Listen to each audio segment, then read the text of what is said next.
तो विद्यार्थियों, आज कक्षा 12वीं के आपके लेसन 1 का वस्तुनिष्ठ प्रश्न करना है। तो जैसा कि आप जानते हैं कि आपके पहले लेसन का नाम विद्युत आवेश और क्षेत्र, इन्हें कहने का मतलब कि इसमें जो आए हुए आपके ऑब्जेक्टिव क्वेश्चंस हैं उनको सॉल्व करेंगे। तो ये देखते हैं, नंबर पहला ऑब्जेक्टिव क्वेश्चंस क्या आपको कहता है। ठीक है, पहले क्वेश्चन में आप देखेंगे कि विद्युत आवेश क्या लिखा है। विद्युत आवेश की इकाई क्या है। विद्युत आवेश की इकाई आप भी जानते हैं कि आवेश को किस में नापा जाता है, कूलाम में। आवेश किस में नापते हैं हम लोग, कूलाम में नापते हैं। आवेश को कूलाम में नापा जाता है, ध्यान रखिएगा। आवेश क्या, ध्यान रखिएगा, आवेश। ठीक, आवेश का ऐसा ही पद्धति में मात्रा क्या होता है, कूलाम होता है। ठीक है, और इसको सी से रिप्रेजेंट करते हैं। कैसे रिप्रेजेंट करते हैं, सी से रिप्रेजेंट करते हैं। वैसे भी आप चार्ल्स अंगस्टीन नाम कलाम का नाम सुने होंगे, उन्हीं के नाम पर ही इसका मात्रक बना था। इसके बाद नेक्स्ट क्वेश्चन में देखेंगे विद्युत आवेश का वाहक कण कौन होता है। वाहक कहने का मतलब विद्युत आवेश के रूप में कौन सा कण वहन करता है, चलता है। तो आपका इसका राइट आंसर हो जाएगा सी, इलेक्ट्रॉन। क्या होता है, इलेक्ट्रॉन ही, ध्यान रखिएगा।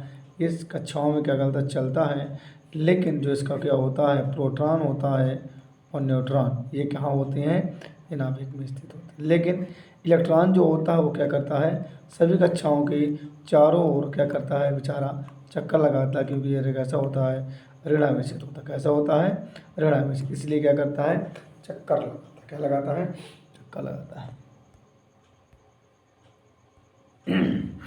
इसके बाद एक कूलम आवेश में कितने इलेक्ट्रॉन होते हैं। तो इसमें आप प्रिंटिंग मिस्टेक है थोड़ा सा, इसका भी राइट आंसर है, पर इसमें नहीं दिया है। 1.6 × 10⁻⁻। एक कूलम आवेश में कितने इलेक्ट्रॉन होते हैं, 6.25। 6.25 × 10⁻18। इसके बाद है कूलाम के नियम के अनुसार बल किस पर निर्भर करता है, केवल दूरी पर, केवल आवेश पर, दूरी आवेश दोनों पर और दिशा पर। तो इसका राइट आंसर हो जाएगा सी, दूरी व आवेश दोनों पर।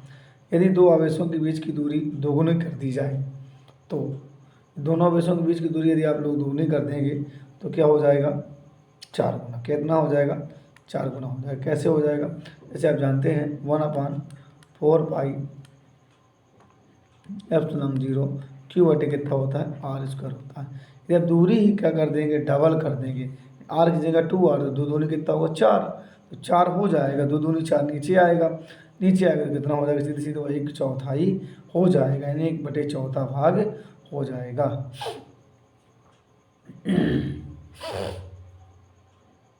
इसके बाद है विद्युत बल किस प्रकार का होता है। विद्युत बल दोनों प्रकार का, आकर्षण का भी होता है और प्रतिकर्षण का, इसलिए इसका राइट आंसर क्या हो जाएगा, आपका दोनों हो जाएगा। क्या हो जाएगा, दोनों हो जाएगा। कूलाम का नियम लागू होता है गतिशील आवेशों में, स्थिर आवेशों पर, गुरुत्वाकर्षण बल पर, चुंबकीय बल। तो क्या हो जाएगा, स्थिर आवेशों। किसमें हो जाएगा, इसका राइट आंसर स्थिर आवेशों पर। विद्युत क्षेत्र की SI इकाई क्या है, विद्युत क्षेत्र की SI इकाई, ध्यान रखिएगा आप लोग। E बराबर क्या होता है, F/Q। E बराबर क्या होता है, F/Q। F को कहाँ में नापते हैं, न्यूटन में, और आवेश को कूलाम, इसलिए इसका आंसर राइट जो हो जाएगा वो क्या हो जाएगा, आपका न्यूटन पर कूलाम। एक बिंदु आवेश के चारों ओर विद्युत क्षेत्र रेखाएं कैसी होती हैं। एक विद्युत बिंदु आवेश के चारों ओर कैसे होती है, त्रिज्यात्मक। कैसी होती है, ना तो समांतर होती है, ना तो वृत्ताकार होती है। कैसी होती है, त्रिज्यात्मक होती हैं। ठीक है, दो समान आवेशों के बीच विद्युत रेखाएं कैसी दिखती हैं, दूर हटती हुई। कैसी प्रतीत होती हैं, दूर हटती हुई प्रतीत होती हैं।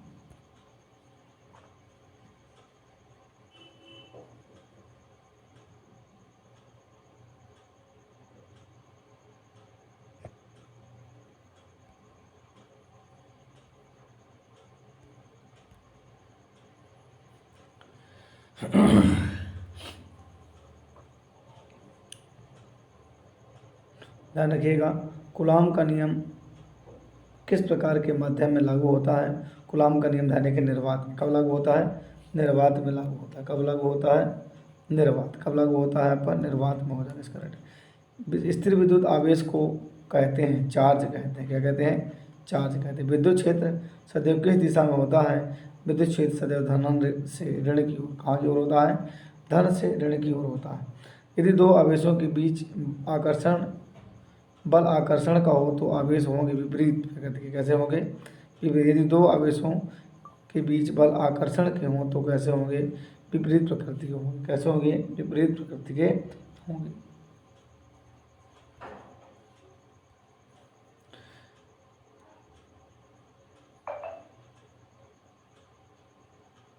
किसी बिंदु पर विद्युत क्षेत्र कब शून्य होता है?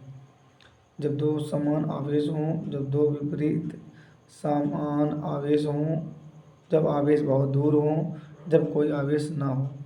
जब दो विपरीत समान आवेश हों, यानी उसका राइट आंसर हो जाएगा बी। विद्युत बल और गुरुत्वाकर्षण बल में क्या समानता है? दोनों बलों की दूरी के वर्ग क्या होते हैं? व्युत्क्रमानुपाती। कूलाम का नियम किसने दिया था? कूलाम ने दिया था। किसने दिया था? कूलाम ने दिया था।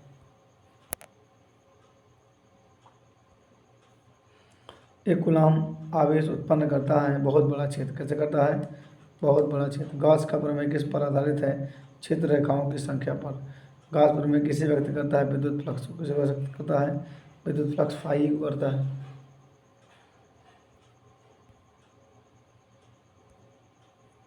विद्युत फ्लक्स की इकाई होती है newton per metre. Newton into metre square per coulomb. क्या होता है? Newton into metre square per coulomb. विद्युत फ्लक्स अधिकतम होता है जब क्षेत्र और सतह के बीच कोण होता है 0 डिग्री। कितना होता है? 0 डिग्री। यदि किसी बंद सतह के भीतर कुल आवेश शून्य हो तो विद्युत फ्लक्स का मान क्या होता है? शून्य होता है। एक समान आवेशित गोलक के भीतर विद्युत क्षेत्र होता है शून्य होता है। कितना होता है? शून्य होता है। ठीक है। अब इसके क्या करवाए जाएंगे? ये तो आपके क्या थे? ऑब्जेक्टिव। क्या थे? ऑब्जेक्टिव, यानी कहने का मतलब आपका था वस्तुनिष्ठ प्रश्न में। आप इसके बाद सही विकल्प हो गया आपका ये। इसके बाद आपके एक वाक्य में उत्तर 1 वर्ड क्वेश्चन इसके बाद जस्ट करवाए जाएंगे आपके। ठीक है, तो नेक्स्ट वीडियो में जरूर देखें। धन्यवाद।